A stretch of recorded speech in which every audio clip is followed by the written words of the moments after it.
welcome to Dr. Amber Thornton's Know and Grow podcast, where you're never alone in navigating life's biggest moments and toughest lessons. Join me, Dr. Amber Thornton, clinical psychologist, mother of two, as I explore motherhood, parenting, relationships, career, mental health, and the ongoing journey of personal evolution.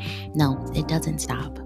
These conversations will absolutely make you laugh, may make you cry, will get you to reflect, but more importantly, you'll grow and we'll get to grow together. So I'm glad you're here, and I hope that you'll come back. Tune in weekly for informative, thought-provoking, inspiring conversations right here with me. Hey, hello everyone. Welcome back to another episode of Dr. Amber's Know and Grow podcast. And we actually have our first guest today on the podcast. I'm really excited to talk to this guest. She and I have actually been following each other on social media for a while. And I'm really excited to chat about parenting, attachment, all those things that we as parents think about, are talking about. So I'm going to actually have her introduce herself. Please, special guest, introduce yourself. Good day, everyone. I am Michelle Collins. I am a licensed marriage and family therapist in Maryland. I also own a private practice, Ashe Therapy and Services, based out of Baltimore. I'm also a mom, a wife, and plenty of other hats that I'm sure I put on at some point in the day. Yes, beautiful. I'm so happy to talk to you, Michelle. Thank you so Me too. much. I'm really Thank you excited. for having me. I am Oh, too. You're right. We've been following each other for a long time, and I'm always just like, Dr. Amber and I feel like we could be friends in another lifetime and like just have a lot of similarities in how we look at the world and look at family stuff, parenting. So I'm so excited to be here with you and start some of this conversation today. agreed. And honestly, when I was thinking about it, you know how sometimes you have friends online and you're like, I know I've met her in person, but then you realize, oh, I actually have not.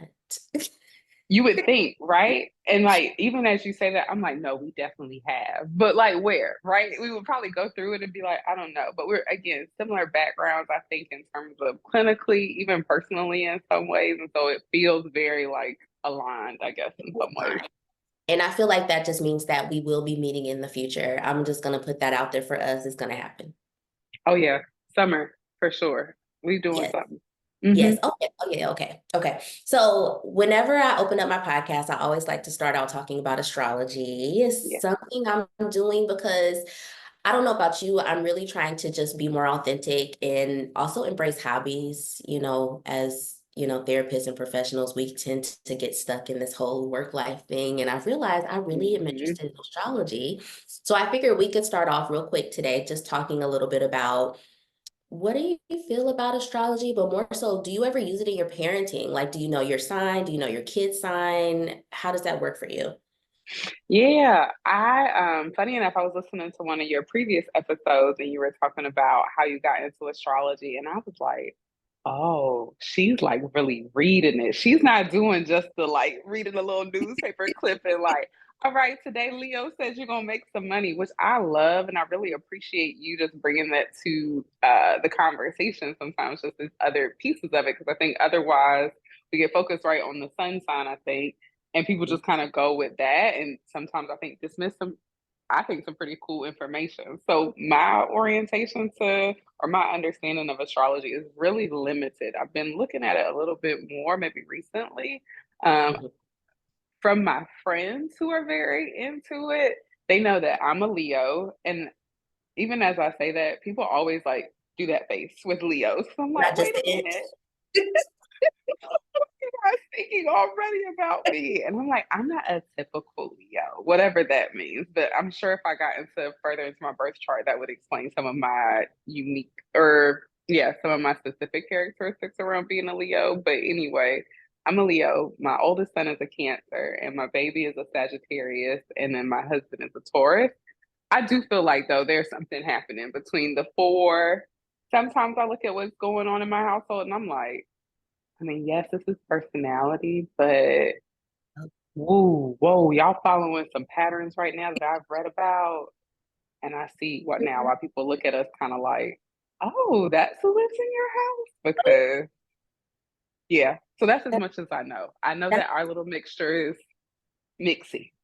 it is mixy. And you know what? Because so it sounds like you're a Leo, which I definitely made that face when you said Leo, because Leo is so like bold and alive. I really like that about Leos. And so my son is actually a Leo rising, which is not Mm-hmm. sign, but it's more like his first impression sign. So Mm-hmm. resonate with that. But the cool thing about your house, it sounds like there's a nice balance of all the elements. You're Yeah. fire, one of your kids is fire, there's Cancer, so that's water, and then your husband, you said, is Taurus. Uh-huh. My husband is also Taurus, so there's the earth. Yep. Yeah. Yeah. Mm-hmm. Cool. Well, you know me, I love astrology and yeah, I just love it. I'm a Scorpio. Mm-hmm.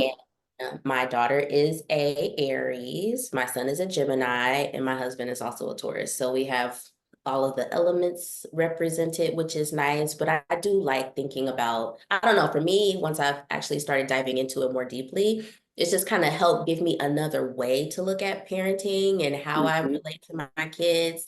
It just kind of, especially through the toddler years, it kind of helped me understand like, okay, this is maybe why he or she is doing something in this way. And I just need to accept it because this is how they're doing it. It might be different Yep. from me. It's okay. Yep. Yes. Yeah. Yes. With my little cancer baby someday. So a good friend of mine is a cancer and I text her sometimes and I'm like, tell your parents to reach out to me and give me some advice about how they handle these moments because Yeah. woo, The it's so cancer is a lot of emotion, I'm sure. yes. Yes. Yes. And as the child of a therapist, it's just like Right. anyway, it's I know. interesting. It's so fascinating. I feel like we could talk for days about this, but we'll come back to that topic. Really, Hmm. I like talking to parents about astrology and how it fits for them. But speaking of parenting, so one of the big reasons I wanted to talk to you is because, like you said, I feel like we align pretty well with our practice and how we're working with clients, and especially when we're working with parents, and we also are parents and we're millennials as well. And so I don't know about you, but I have noticed this trend within people that I work with online, but also myself too. It's just this fear. I feel like there's a lot of fear around, are we attaching well to our kids? Are we making too many mistakes? And then on the flip side of that, it's like, are we too focused on making mistakes, and does that then lead to more anxiety? Like, I just noticed this big tension, and we want to do well as parents because many of us have had experiences where things maybe didn't feel good for us growing up, or maybe we wish that we had a different relationship with our parents growing up, and now we're trying to fix all of that. But there's just something happening where I sometimes feel like it's just leading us to feel more stressed. So I was just hoping we could talk about that today. Attachment, repair, mistakes. Hmm. I know that there's a tool that you use, Circle of Security. So I really want us to talk about that stuff today because it's a thing. Yes, it is a thing. And this is like what I love talking about with families because it's really great information to know. And I think sometimes calm some of that nervousness that we bring into the space when we're parenting. And you bring up a good point about like you and I being similar millennial parents. I think a lot of millennial parents are going to therapy for the first time or are just looking at the world in a different way than our parents were either had the privilege to do or had the resources to do. So it's a lot of information to process. And in that, a lot of people are like, am I doing it right? Am I doing it right? Am I doing it right? And it's a little bit more nuanced than just doing it right. And I really try to help people understand that by using tools like Circle of Security, for example. And I think helping them understand what attachment is and isn't. So I kind of Mhm. want to start there. Yep. I was just going to say, let's start there because I feel like there's so much mixed information about, oh, this means you're securely attached. Oh, you're not Yes. securely attached. Oh, you make that mistake, no more attachment. Like, let's start there so we can just have a nice foundation to work on. Rule number one, parents on social media and everything else, listening to this podcast today, do an audit of your social media. If you're following accounts that are too black and white about some of this stuff, unfollow them. It's just Mhm. not that simple. Mhm. It's not that, oh, you woke up one morning and you accidentally caught an attitude with your child. And so they're doomed for a future of poor relationships or abusive relationships. It's not that simple at all. I'm using air quotes because some of these TikTok mental health advocates, attachment experts, and all this stuff, I'm like, Yep. come on now. Wait a minute. I need you to show me the study that you read. I need you to show me something else because you on this internet just talking about anything. So, but specifically, let me go into attachment before I go off about.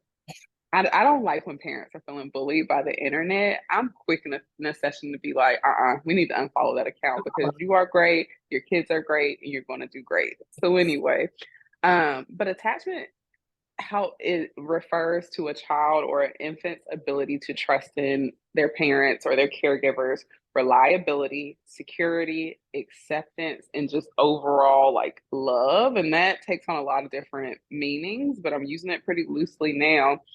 But Mhm. really, when you think about attachment, I often paint a picture for parents about like being at a playground with their child. And attachment refers to you being consistent and available when a child is out exploring. So when we're at a playground with our kids, I'm sure a lot of parents have noticed their kid will be doing something, they'll say, look at me, look at me. Or if they try something new, even they'll look over their shoulder and kind of check to see, is my parent watching me? Is my parent nearby?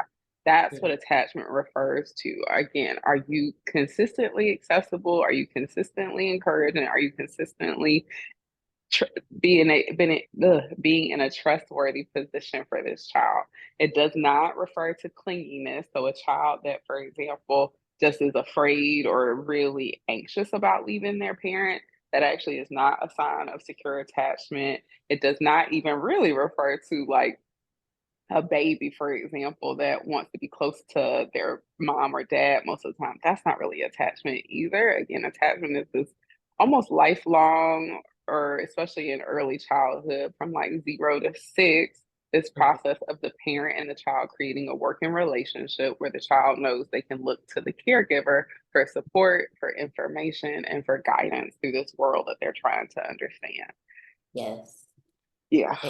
That was beautiful. And the one thing that always would stand out to me when I was learning about attachment and attachment theories was similar, that playground analogy where your child is at the playground and they're venturing off. But the one that always will stick with me is they feel safe venturing off, knowing that they can always go back to that home base, or they always can look back and you're there. And so there's Yes. also that of safety where I can explore because my attachment figure is always back there.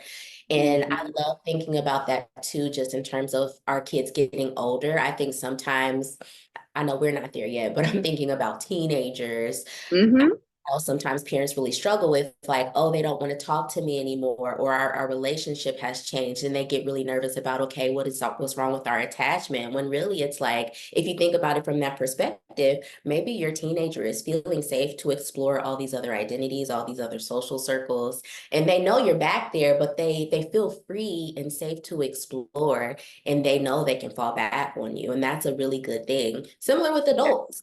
You know, when you become an adult and you know, hey, I can explore the world, I can go do what I need to do. I know I can always fall back on my home base. And that's always been Yeah. a string metaphor for me when it comes to attachment. And also just the idea that attachment can withstand mistakes. It can withstand stress. It can It can withstand withstand stress. if Yeah. you're at the playground and you're looking at your phone for a second and your kid says, look at me, and it takes you 30 extra seconds, an extra minute, extra 5 minutes to catch whatever they're doing, it's okay.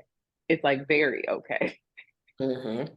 And especially, I think one thing I bring to the forefront or just talk about a lot with my clients too is considering the systems that we're in as well in Mm-hmm. America, where we got to Yep. pay money to have lights on, to get water out of the faucet, to have food on your table. This idea that you are 24/7 going to be available to your child is completely impossible. It's Unrealistic. unrealistic. There is no way at all for you to do that when you still have to go to work, when you still have to maybe get an extra degree to advance in your job, to create more financial security for your children.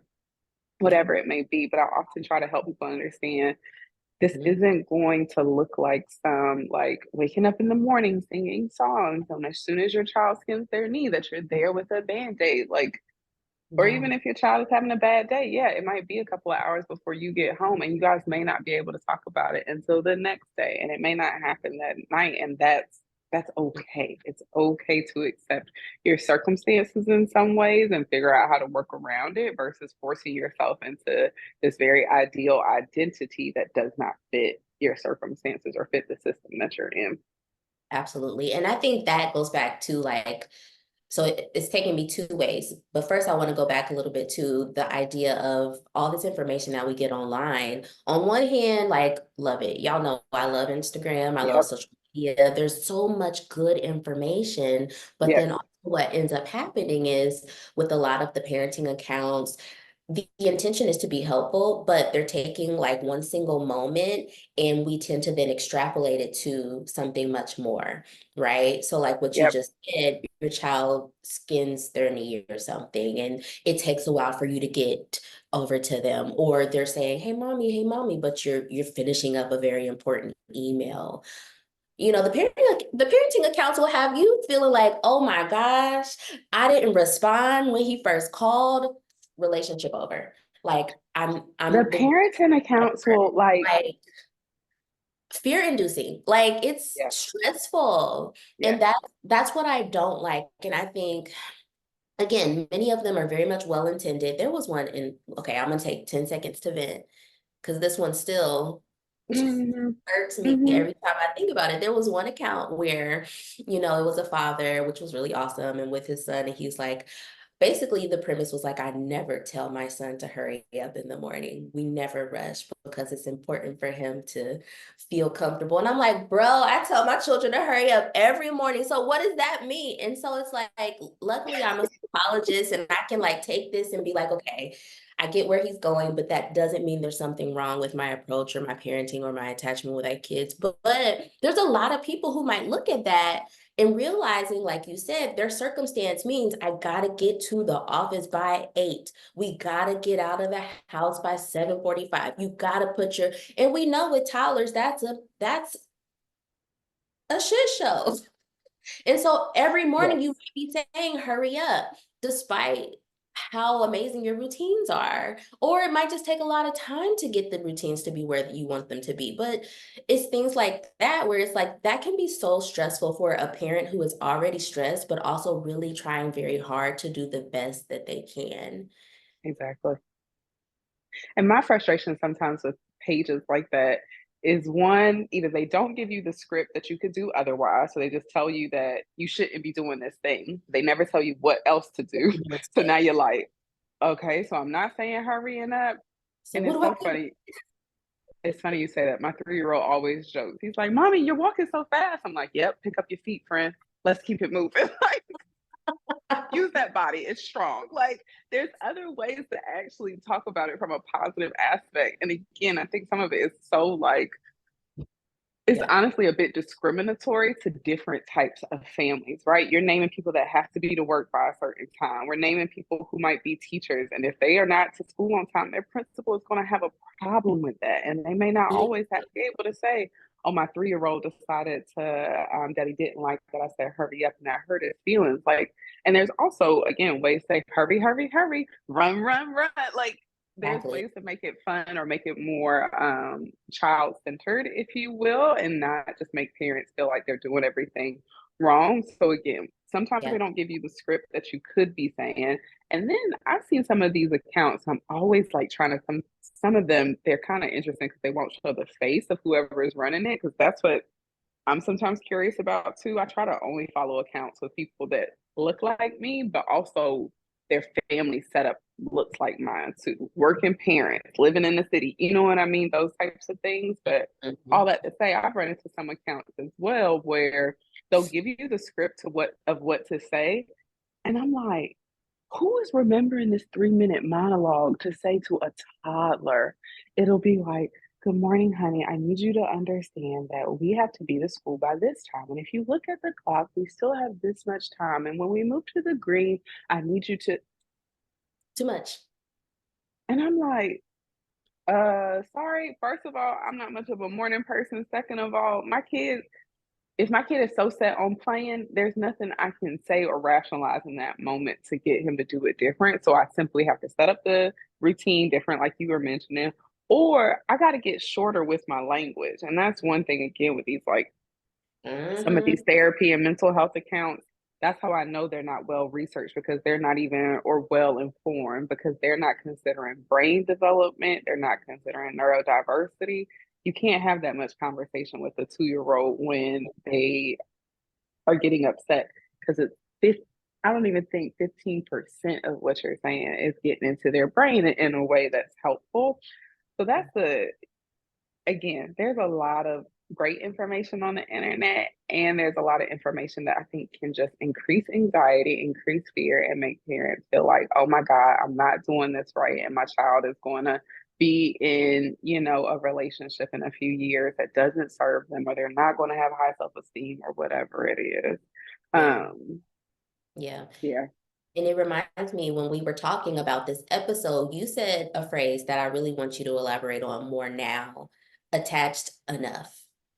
And I think it really also reflects, like you were saying, there's a certain type of like family makeup or just people in general who, there's a lot of stressors in the day-to-day life. There's a lot of things that you have to do, a lot of responsibilities. And I feel like sometimes just this idea of attached enough can really be very reassuring for people who realistically have a lot going on while also really wanting to try the very best they can to show up for their children. So please talk more about attached enough, because when you first mentioned it, it was like, oh, we need to hear that.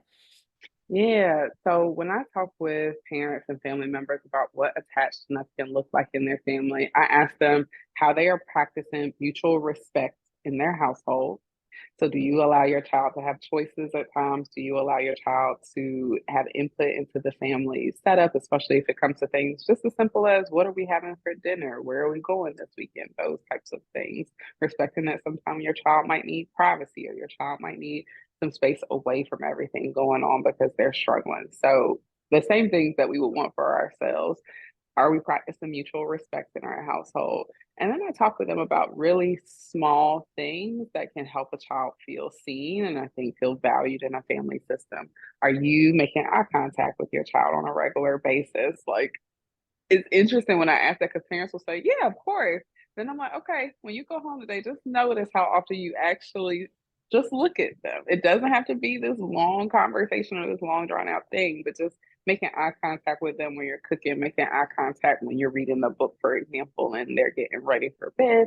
So mutual respect, doing things like eye contact and helping them just feel seen and feel included, and then just being willing to talk with them really can make a difference in what attachment can look like, and help them buffer against mistakes that are naturally going to happen, because we have stressors. We're Yep. doing this for the first time for some of us. Even if it's our third kid, we're still going to have to learn that child and learn their unique things that they need. So there are going to be times that we slip up, but are we taking time to, again, just acknowledge who they are, value who they are? That all adds to attachment. And again, having those conversations with them of, it can be things like, I'm happy to see you, or it could be things like, I was upset a few minutes ago and I still need a break from you. I'm not ready to be nice right now. All Yep. of that can aid in what attached enough looks like, and the outcome that we're hoping for is a child that doesn't shake when they have to tell you about something bad that happened at school. I might be saying something that might be triggering for some folks, or maybe even a little scary to think about. But I've seen some kids literally be like, I don't want to tell my dad that I don't want onions on my sandwich. And I'm like, okay, wait a minute, this is a sign for me. And it's not to say that things can't be corrected at that point, but just noticing, like, can your kid just say simple things like, I don't like this food, without being worried that you're going to be upset? Or can your kid know that they can climb up on the monkey bars without being super fearful of either falling, or that you're going to say, you're not ready for that, you're not ready for that? Those are some of the things that can distract or take away from what a hopeful or optimal attachment can look like. Now that I'm Mhm. saying it out loud, I'm like, oh God, I hope I'm not like sounding like the TikTok therapist inducing more anxiety. It's like I just really want to help people understand it is actually Mhm. simple. It's just Yeah.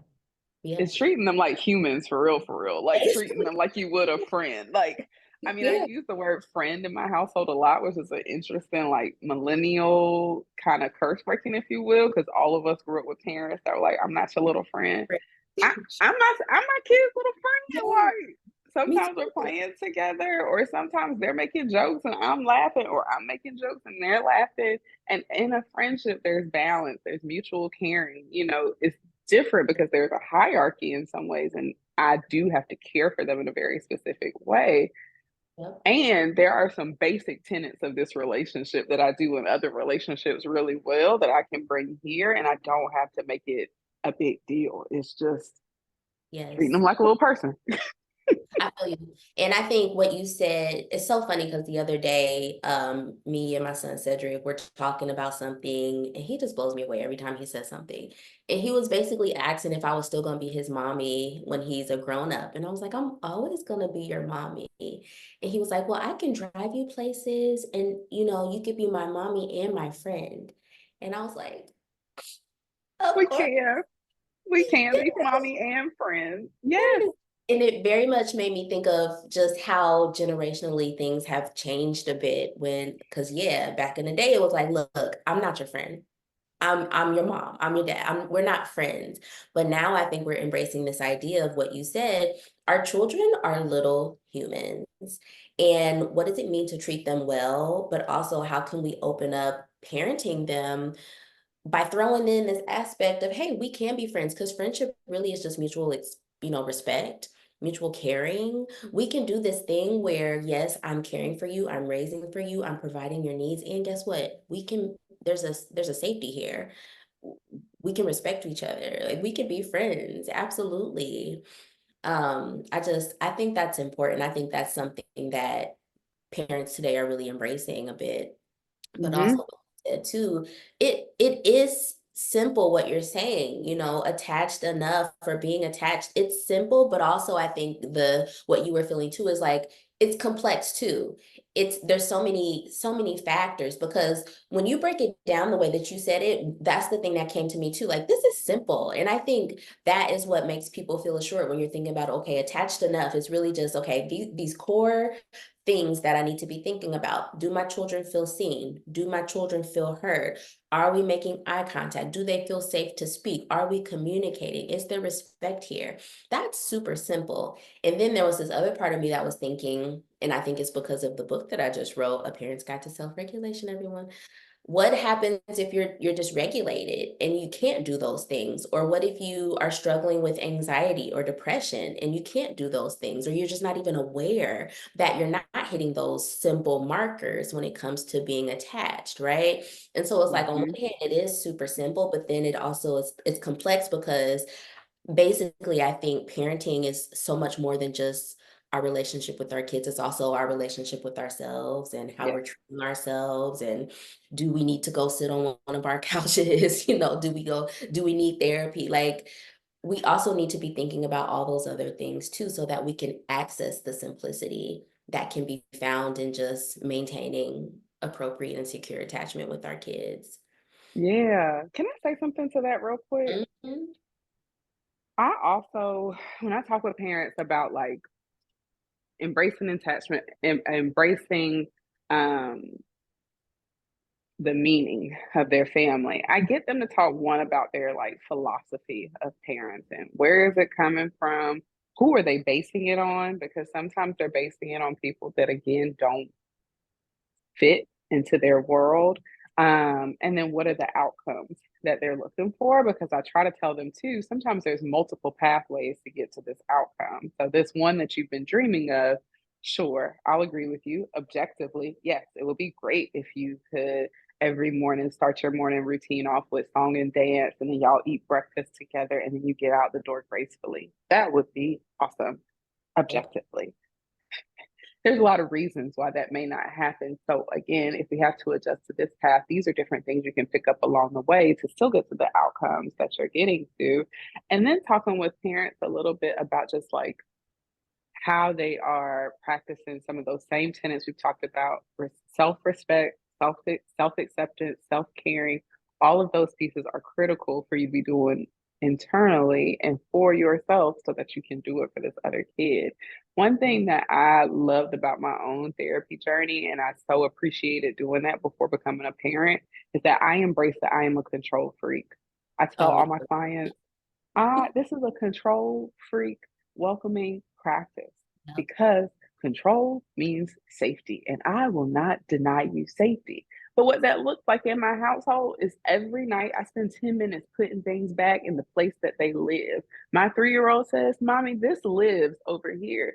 That's how we explain it, and that's how he gets it. Because I know if in the morning I can't find my key where it's supposed to be living, there is a 90% increase that I am yelling before we get out the door because now I'm pissed that I couldn't find something. It slowed us down. Something else happened in the meantime. The same thing is true of, like, for example, like teenagers. I ask parents to encourage themselves to know about themselves. If you like really aren't cool with the music that they listen to, don't try to be the cool parent and all of a sudden put it on in the car and now you irritated because they playing a song that's got they playing Sexy Red or something. Like, it is what it is. Just accept that certain parts of you are going to still remain true, even in this Yes. process of evolution. When you are welcoming children in and you want to be open to flexibility, you want to be open to change, practice some self acceptance about some core pieces of who you are, and it'll Wow. be much easier to show up authentically with your children. And again, find a system that works for you and will work and will help your child feel included in that, because your child is half of you in some ways too. So there's another piece, right? That if you're denying part of yourself, how are you potentially denying part of that part of you within your child? Yes. But again, practicing, I gotta respect that I'm a control freak. I gotta respect that I'm not a girl that can just go to bed and know that things are in disarray. I got to wake up to a house that looks a certain way. I have to do things a certain way so that I'm set up to be my best self with my kids. Yep. That's why we resonate, because you're me. That was pretty much that's how I am too. But that was something there that I needed to hear too, just that self-acceptance, because if I'm being critical of myself, harsh of myself, not accepting just these parts of me that maybe I don't like very much, because acceptance doesn't mean like, it means Right. accept. And so if I'm not being accepting of who I am, how can I do that for my children? How can I accept them for who they are? I'm not modeling self-acceptance if I'm not accepting myself. So I feel like that was so good. That was good. You know, the core piece, not core, what's the word? Sometimes my brain, because it is a distractible pinball place Yeah. sometimes. But I Yeah. just want to help people know too, the word attachment and attachment theory was really pioneered, if you will, in what we know in modern day by these two white psychologists. I think they were both British. Mhm. And they did all these studies with animals. But I want to help people understand attachment is about like basic science. You look at penguins, you look at lions, you look at any animal across the world, their babies stay with them for a certain amount of time to pick up two things: how do I survive in this world? And what genetic information do I need to model from you as I Mhm. grow? And with humans is more complex because we have our language is set up a little bit differently. We have reading and whatnot, and all these other things that are unique to the human species. But at the end of the day, just as you were saying, how am I showing up in a world and modeling for my child certain behaviors that I want them to do? Which again is okay if you yell sometimes. It's okay if even your kid learns a 4 letter word that most 3-year-olds don't know, but that your 3-year-old knows. I'm not telling on myself, whatever. But all that to say, that's not what I'm talking about. I'm talking about, how do you teach your child to be in relationship with other people? How do you teach your child to talk to themselves when they're having a hard time? How do you teach your child to prioritize rest and food and taking care of basic needs? That's the genetic information that our children need for survival, and what they're often looking to us to during some of those early years and form an attachment, and even later down the line if they're still growing up in our household. Oh my God. Ooh, we might need a part two. So I know we have like 15 minutes left. So I'm looking Yes, at the clock ma'am. and I'm trying to acknowledge our time, Yes. but want to talk about the repair. Yep. I What think that's happens when Yes, what happens when we do make a mistake and then it's like, oh my gosh, I'm so afraid this has ruined my attachment. How do I even fix it with my kids? Can you talk about that piece? Because I think that's also like we see a lot of information about that online and social media about this is what you should do, but it also can be confusing. Just the repair. What does that look like for families like ours? totally? First of all, I just want to say to everyone listening today and that will watch this, there really are a very, very, very small group of things that will actually completely disrupt your attachment with your child and throw off that trajectory in a way that will need very specific and intense intervention. And that is either voluntary or involuntary separation from your child for a long period of time. By that, I mean a child that was put in foster care or that is placed for adoption, that 9 times out of 10 is going to disrupt their attachment and impact their attachment development over time. Um, yeah, actually, that might be it. And outside of military deployment, I want to say that I'm talking about, again, kids that don't have contact with their parents for a variety of reasons. And obviously, there's patterns of behavior that lead to that, whether it's abuse, neglect, or whatever that begins the process of that attachment disruption. But to Mhm. everyone listening, your Yeah. kid is not going to hate you if you did not buy that Paw Patrol toy out of the store 3 times in a row. It's just not going to work like that. So there are actually a very, very small subset of things that can cause, again, long-term impact or long-term effects from a disruption in the attachment. Mhm. Now, when we're talking about these smaller things that can happen from a day to day, whether it's us getting pissed off really easily with our kids or forgetting certain things about our kid and therefore not practicing acceptance, a lot of that can look like, again, conversation. So in my household, we do practice saying, I'm sorry, I apologize. We also talk about what was going on, though. I think bringing context to some of those moments is more empowering for our children because then they can have a better language bank that they can pull from when they're getting older and they need to talk to us about what's going on, or if they need to talk with friends or eventually romantic partners about what's going on. I don't know about you. While I can appreciate my husband saying I apologize for certain things happening, I am much more impacted and I appreciate much more when he takes the time to say, I was thinking more about what happened earlier when we were having this conversation. And really, I was doing this, and this is what was happening, or this is what was going on for me. And this is what I want to do moving forward. There was no apology in that, but there was accountability and an acknowledgement of what was going on. And so for me, repair, I often encourage people to think about what does accountability and acknowledgement look like. Sometimes Mhm. I'm sorry sets you up too, but like, oh, you shouldn't be doing that anymore because you already made the mistake once. And I ain't gonna promise that. I'm not gonna promise that I'm not gonna lose my Great. cool again. But It's what I gonna can It's going to happen. But what I happen. can tell you is, okay, Yeah. there was a lot of noise going on, and mommy started feeling Yeah. really frustrated. I Mhm. should have walked away, but I didn't, and it made me yell at you. That's Yes. it. That's That's it. it. Ooh, that is so, again, gems, because that makes me think about, and again, it takes me back to the book that I wrote. Yes. It made me think of like this mom, right, who is dysregulated. Maybe she's a new mom, maybe she has toddlers, and she keeps losing her cool, she keeps yelling, she keeps making a mistake. The I'm sorry does set you up because it's like you know it's going to happen again. Like, yeah, you're working on it. You might even be in therapy. You might be reading the book, like whatever it is. I know you're working on it, and that doesn't mean that you're perfect. It's going to keep Right. happening. And so, like you said, that acknowledgement of what happened, providing some context, what should have happened, that is so important. And that's how we handle things in our household too. So like for instance, if I've lost my cool with the children and I'll say, you know what, mommy did this. I shouldn't have done that. I was not feeling too great because of such and such and such. Next time, I'm going to do such and such. Boom. And they get it. They Sometimes they'll do the do. conversation for me. They'll be like, Mommy, you were probably overwhelmed. And next time you should do this. And I'm like, you're right. You're absolutely right.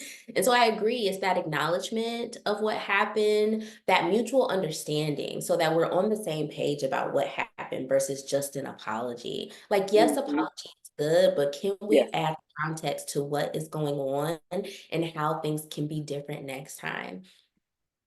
Because Yep. it probably will happen again, but let's do that process. Yep. Yep. Hmm. Yeah. I I love think that. there's a lot of value in talking. There's a lot of value in just not making yourself up to be like this sing-songy. I mean, shout out to Miss Rachel. To be fair, she's banned in my household just because I'm like, I don't need y'all believing that that's what adults be acting like, Yeah, 'cause that's not what your mama. we don't really watch. We don't. I joke with my friends all the time. I make my voice deep on purpose because I want them to understand I'm a real adult.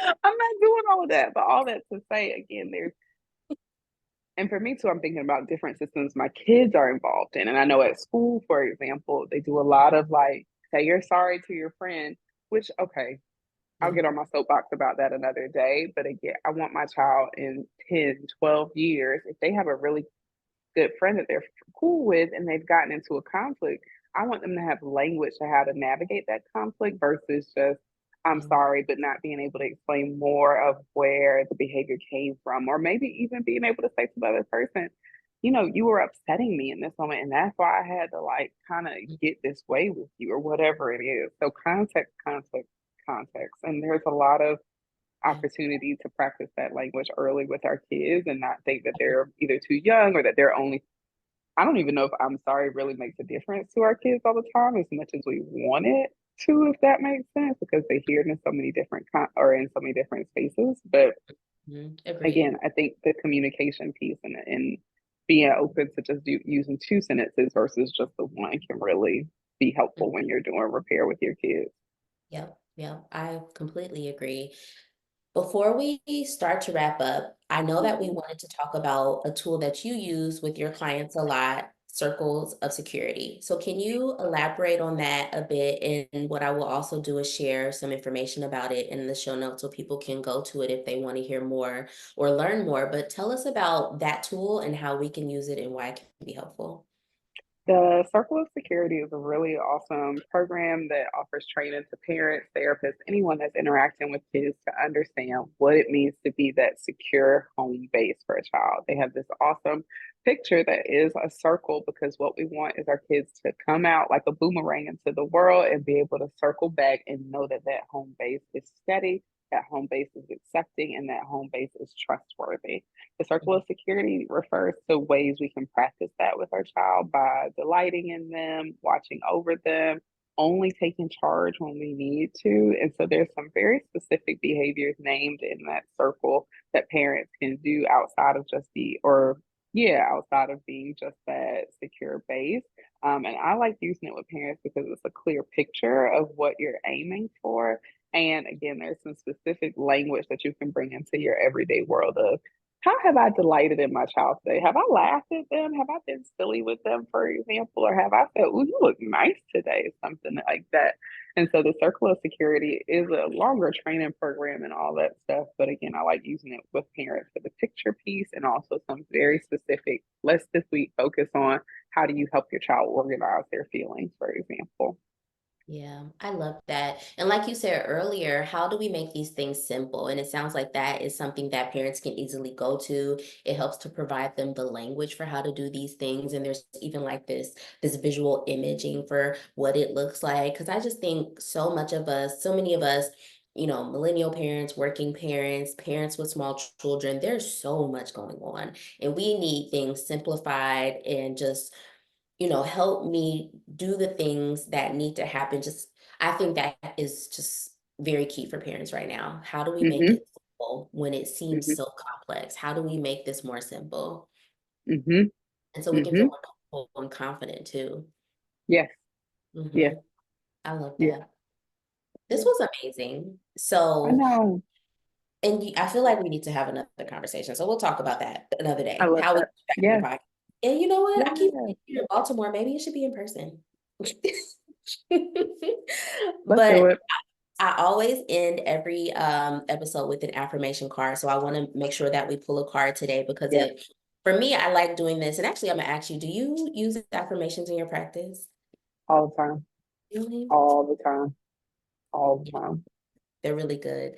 I use them more in my personal life and on the podcast, but I haven't blended them as much as I thought I would with my clients. And so I think I'm gonna start doing it. I'm gonna start doing it. It's very like specific to our name because it's as cliche as it may sound or just like corny. Like a lot of times I'll ask clients, what's the bridge statement or what's the affirmation you're taking from today? And I'll close out and they say it like, you know, I am powerful beyond measure, for example. And I'll say, Ashe, Ashe, see you next week. Like that's kind of how the name even pops up for me for the practice of like just being able to affirm, to call in power that you need to make things happen in the way that you want. And so, again, affirmations are definitely some of my clients are probably like, I know, Michelle, I got to come with an affirmation. I'm like, hell yeah. Because if you don't believe in you, who else is? I mean, I do, but who am I every day? Like, I'm not with you every day. So, Yes, agree. Okay, I'm inspired. I'm gonna start pulling them in. Okay, I'm gonna pull a card. Sometimes my deck be playing me. It'll give me something that we did not talk about, and I'm like, okay, somebody needed to hear this. So we'll see. Um, I think this is good. It says, I have the freedom to live life on my own terms.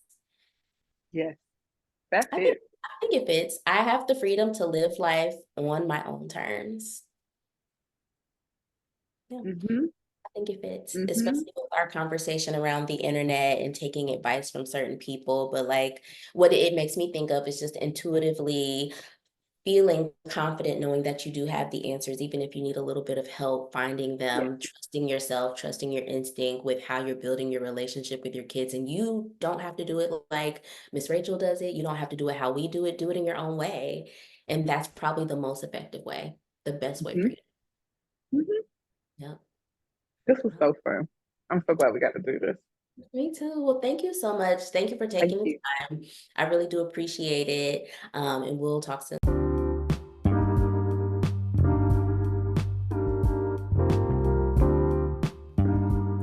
Thank you so much for listening to Dr. Amber's Know and Grow podcast. I love that you're here.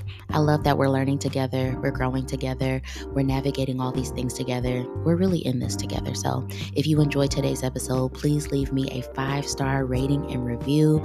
That is so important because it helps this podcast grow. And it also gives me some feedback on how it's landing for you. Please share this podcast with someone that you love or someone that you know.